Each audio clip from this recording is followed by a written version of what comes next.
आज हम लोग बीमा के दूसरे उपयोग को देखेंगे।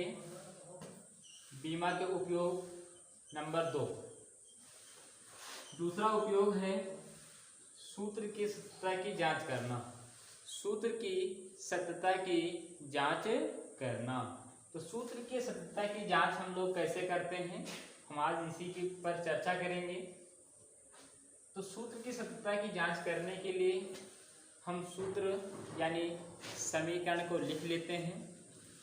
लिखने के तत्पश्चात हम सब दोनों जो पक्ष होते हैं, दायां और बायां, लेफ्ट और राइट, जो हमारे पक्ष होते हैं, दोनों पक्षों की जो राशियां होती हैं उन राशियों की बीमा लिखते हैं।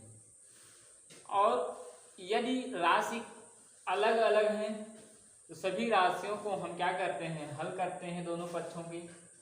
और यदि दोनों पक्षों की राशियां की जो बीमा होंगी वो समान आ जाती हैं तो सूत्र सत्य माना जाता है।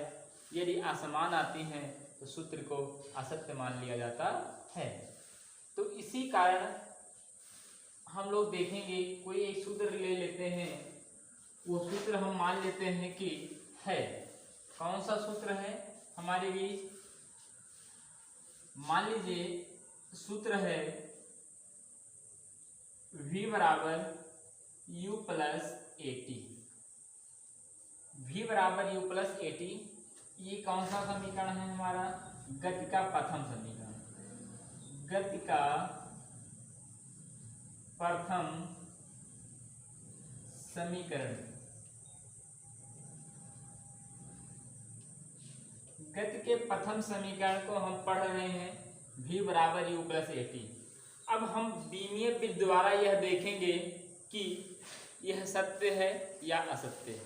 हमने आपको बताया कि सूत्र की सत्यता की जांच करने के लिए हम लोग सूत्र यानी समीकरण के दोनों पक्षों को लिख लेते हैं और दोनों पक्ष में जो राशि है उन राशियों की बीमा लिखते हैं और हल करते हैं। हल करने के तत्पश्चात यदि दोनों पक्ष की बीमा समान आ जाता है तो सूत्र सही हो जाता है। यदि दोनों पक्ष की बीमा समान नहीं आती है तो सूत्र को असत्य मान लिया जाता है। अब हम देखेंगे, क्या देखेंगे कि कैसे हल करते हैं। ये जो भी है ये क्या है? भी क्या है?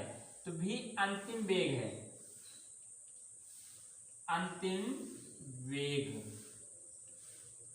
और उसके बाद यू। यू क्या है? यू प्रारंभिक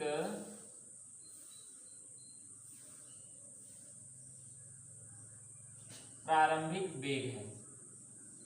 ए क्या है? ए त्वरण है। क्या है? त्वरण। और टी क्या है? समय है। समय। अच्छे तरीके से समझने का प्रयास करना। आपको बताया गया कि बीमा किन्हीं राशियों के परिवर्तन पर निर्भर नहीं करती। यानी कोई भी राशि यदि वह परिवर्तित हो रही है तो उस परिवर्तन पर वह बीमा ध्यान नहीं देगी। इसलिए हम प्रारंभिक और अंतिम पर ध्यान नहीं देंगे, हम ध्यान उसके बाद वाले शब्द पर देंगे। तो उसके बाद वाला जो शब्द है वो क्या है? तो वो है वेग। तो दोनों में वेग क्या है? उभयनिष्ठ है, यानी भी वेग है और यू भी क्या है? वेग है। इस कारण इन दोनों का जो बीमा होगी वो सेम होगी। क्या होगी? L-T-1 और L-T-1। अब देख रहे हैं त्वरण। त्वरण की जो बीमा होगी वो होगी L-T-2। त्वरण बराबर होता है वेग परिवर्तन बटे समय अंतराल। समय की जो बीमा होगी वो होगी L। समय बीमा क्या होगी? T। अब हम क्या करेंगे, इन सभी मान को यहाँ व्यवस्थित करेंगे। व्यवस्थित करने का तरीका हम सबको पहले से पता है। V के स्थान पे हम क्या रखेंगे? L-T-1 बराबर करेंगे u के स्थान पे हम क्या रखेंगे, एल टी माइनस 1। ब्रैकेट को बंद करेंगे और प्लस को लगाएंगे। त्वरण की बीमा जो दे रहा है, ए की बीमा एल टी माइनस 2, हम लिखेंगे एल टी माइनस 2 और लिखेंगे टी। अब बहुत अच्छे तरीके से हम धीरे धीरे अपने परिभाषा को समझ पा रहे हैं कि जब हमें सूत्र की सत्यता की जांच करनी होती है तो सूत्र को लिखते हैं और दोनों पक्ष की जो राशि दी गई है उस राशि की बीमा लिखते हैं। तो दोनों पक्ष के जो राशियां हैं उन राशियों की बीमा हम निकाल लेते हैं और राशियों की बीमा को हम कुछ यूं प्रकार लिख लेते हैं। अब हम क्या करेंगे, एलएचएस वाले पक्ष को ऐसे उतार लेंगे, एल टी माइनस 1 को बराबर करेंगे। इस पक्ष में हल करने की घटना हमें दिखाई दे रही है तो हम इसको हल करने का प्रयास करेंगे। एल टी माइनस 1 को हम जैसे का तैसा उतार लेंगे, एल टी माइनस 1। अब हम देख पा रहे हैं कि गुणा में घातें क्या होती हैं, जुड़ती हैं। जब जुड़ेंगी तो हम लिखेंगे एल माइनस 2 यहाँ है, प्लस 1 यहाँ है, माइनस में से 1 जाएगा, टी माइनस 1 बचेगा। अब दोनों जुड़ जाएंगी, जब दोनों जुड़ेंगे तो एल टी माइनस क्या आएगा, 1 आएगा, बराबर करेंगे 2 एल टी माइनस 1। अब हम देख पा रहे हैं यहाँ संख्या क्या आ गई, 2।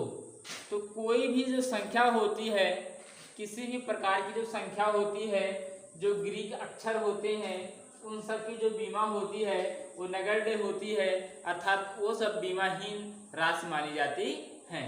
यह संख्यात्मक नियतांक होने के कारण 2 की कोई बीमा नहीं होगी, इस कारण इसे नियतांक मानकर छोड़ दिया जाएगा और नियतांक मान के जैसे छोड़ेंगे तुरंत हमारी जो बीमा बनेगी वो बनेगी एल टी माइनस 1 बराबर होगा एल टी माइनस 1 के, जहां 2 एक संख्यात्मक नियतांक है, इनकी कोई बीमा नहीं होगी। और एल एच एस बराबर हो जाएगा आर एच एस के, एल एच एस बराबर होगा आर एच एस के।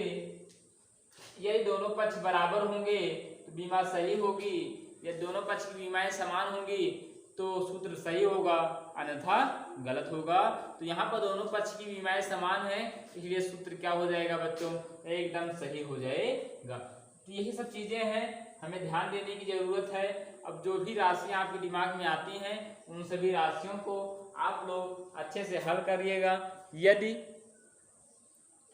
यदि राशि के दोनों पक्ष समान नहीं आते तो बीमा सूत्र को गलत मान लीजिएगा और आते हैं तो सही मान लीजिएगा।